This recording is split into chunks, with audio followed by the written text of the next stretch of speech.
Vamos a seguir hablando del retorno a clases, de las clases presenciales, pero bajo la lógica de los expertos. Vamos a echar una miradita también de lo que se perdió el año pasado por parte de los estudiantes. Uno ha escuchado al gobierno saliente, al gobierno entrante, decir que la prioridad es precisamente recuperar las clases presenciales. Vamos a estar hablando de eso, también de las políticas en torno a la educación que se debaten, ¿dónde? En la Convención Constitucional. Javiera Martínez es coordinadora de Políticas Públicas de Educación 2020 y está al teléfono de Cooperativa. ¿Qué tal? Buenas tardes, Javiera. Hola, buenas tardes, Claudia, y gracias por la invitación. Gracias a ti, porque este tema es bien importante, es vital. Uno mira lo que pasó el año pasado, el antepasado, y de verdad hay un retroceso bien significativo, y quiero partir mirando eso. Vamos a tomar las clases presenciales, pero todos los expertos han coincidido en eso, pues en la importancia de volver a las aulas COVID de por medio, pero que hay este consenso, ¿no?, de que la pérdida de lo que fue la educación para los alumnos en todos sus grados, en los preescolares, en la educación escolar, en la educación superior, fue bien impactante. ¿Qué mirada das tú si podemos hacer un balance de lo que fue 2020 en ese sentido? El 2020-2021, ya como estos últimos... 2020-2021, sí, yo me pasé uno, o me retrasé estos últimos 2 años, sí.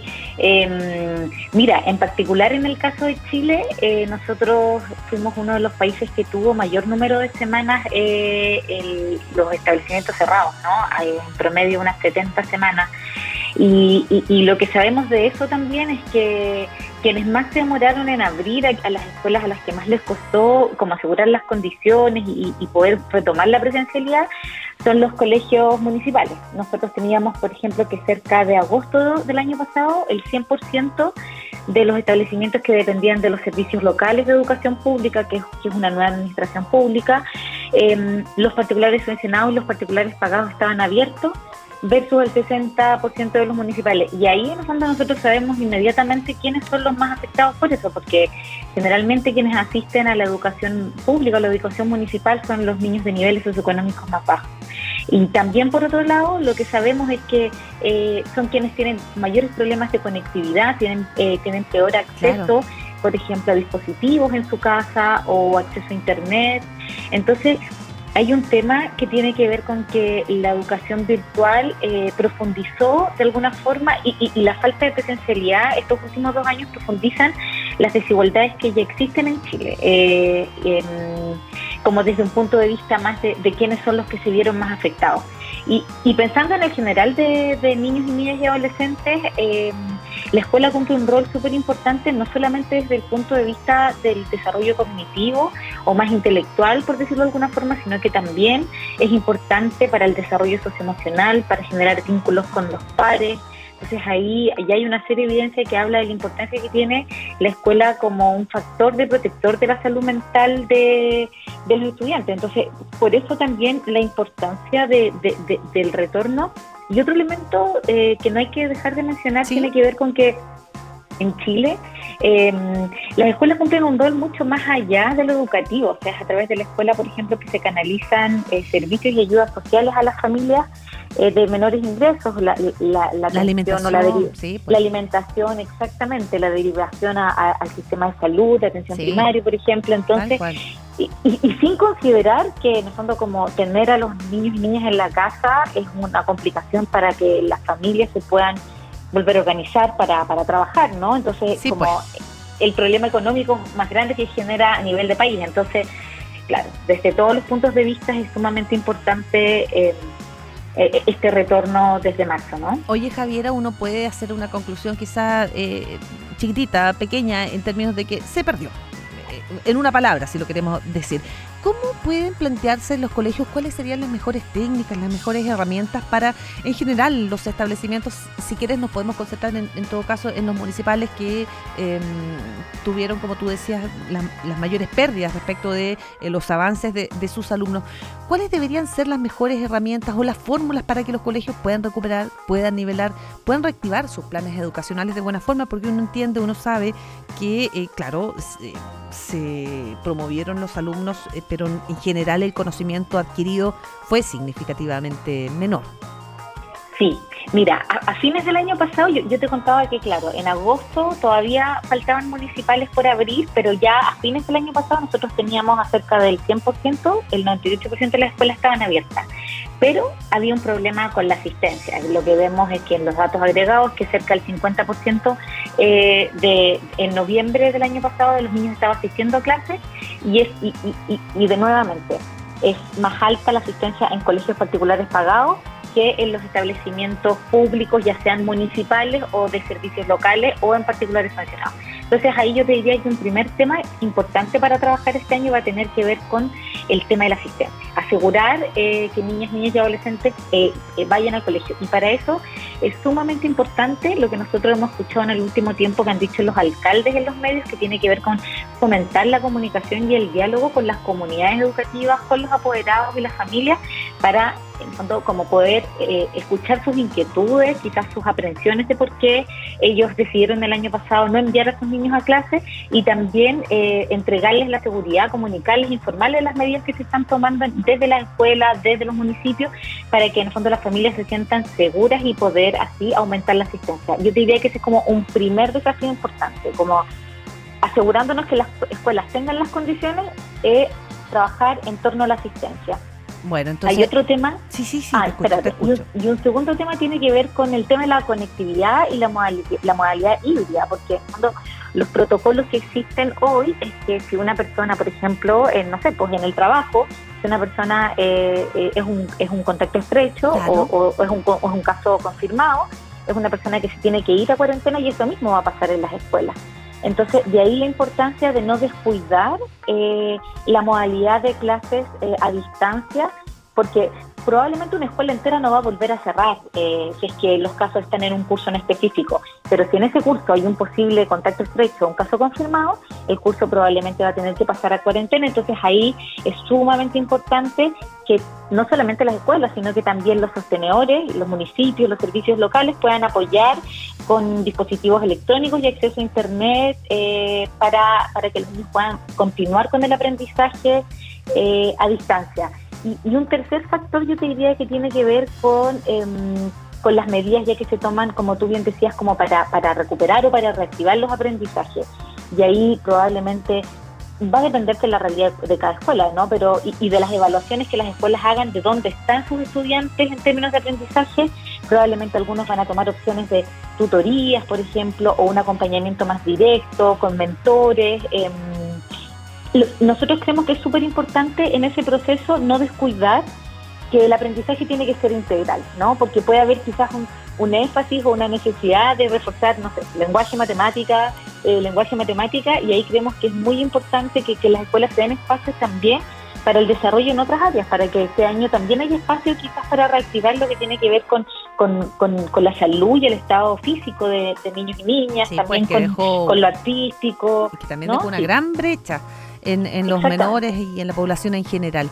Te invito a que sigamos hablando de educación, pero miremos también lo que pasa en la Convención Constitucional, que por cierto hoy día ha tenido un día bien agitado, bien intenso, lo sigue teniendo, y hablar de las iniciativas que están debatiéndose o que se espera sean parte de este debate que lleva la Convención Constitucional. Entiendo que son 28, uno sabía que durante las semanas pasadas se cerró este proceso donde la gente podía firmar por iniciativas populares. Tú seguro tienes el detalle de cuáles son estas 28 iniciativas, cuáles son las centrales que uno espera sean debatidas en la convención. Sí, efectivamente, en educación, en el ámbito educativo se presentaron 28 iniciativas de norma. La mayoría de ellas fueron presentadas para su discusión en la Comisión de Derechos Fundamentales, que es una comisión que, a diferencia de las que hoy ya, por ejemplo, cerraron informes y pasaron a la votación en el Pleno, la Comisión de Derechos Fundamentales está un paso más atrás, digamos, ¿no? Todavía están en el proceso de discusión de algunas iniciativas. Eso porque también es una de las comisiones que tenía más temas a ver, ¿no? Por eso también es una de las comisiones que es un poco más grande en número. Y algunas de ellas, poquitas, se presentaron a la Comisión de conocimiento, sistemas de conocimiento. La mayoría de de estas 28 que yo te comento, las mayorías fueron presentadas fueron de iniciativas convencionales de norma, es decir, fueron presentadas por convencionales constituyentes, y solo 9 de ellas son iniciativas que presentaron la que se les llamaba iniciativas populares de norma, ¿no? Que fueron presentadas por organizaciones de la sociedad civil o por la ciudadanía.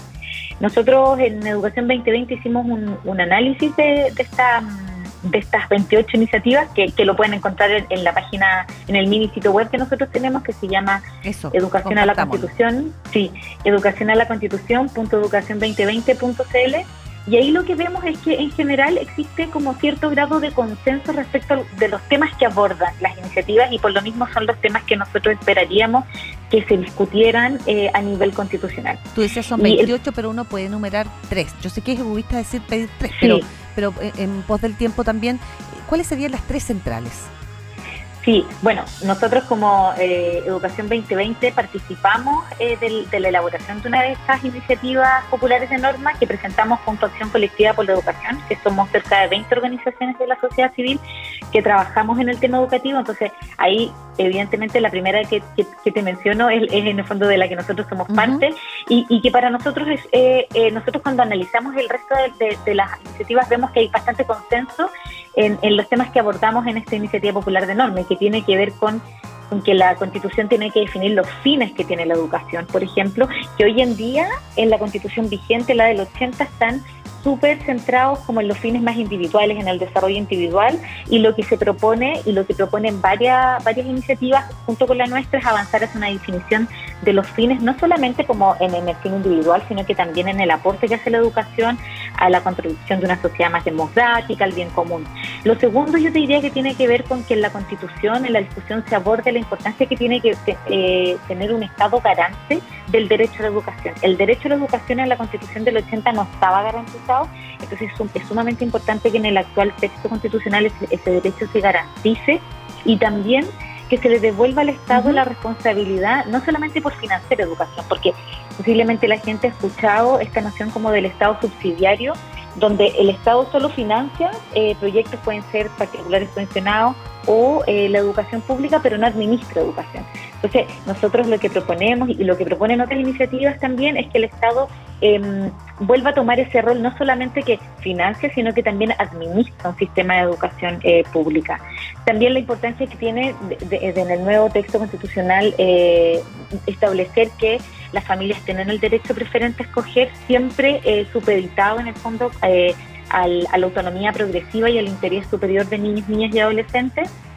Y otro punto que creemos que no puede quedar fuera tiene que ver con el tema de la libertad de enseñanza, que este es uno de los temas que quizás más ruido hizo al principio de la discusión constitucional, que en el fondo lo importante es que la libertad de enseñanza en el fondo sea entendida como una libertad que aporta al pluralismo del sistema educativo, o sea, familias que pueden querer escoger proyectos educativos distintos a los proyectos educativos, por ejemplo, públicos, y existe esa opción, y que en el fondo esa educación quizás particular, que es subvencionada por el Estado, siempre esté supeditada al derecho a la educación, y también esté regida por lo que hoy indica la normativa, ¿no? Que en el fondo no puede tener fines de lucro, no puede seleccionar estudiantes. Son temas que van a estar en la Convención Constitucional siendo debatidos para poder ser integrados. Javiera Martínez, coordinadora de Políticas Públicas de Educación 2020, te queremos agradecer. Siempre se hace corto el tiempo, pero es un tema que sigue y que vamos a seguir seguramente en contacto. Muchas gracias. Muchas gracias a ti, Claudia, por la invitación. Adiós. Aquí termina el podcast de Hablando de. Lo escuchas en vivo de lunes a viernes a las 3:30 de la tarde y todos los días en cooperativapodcast.cl.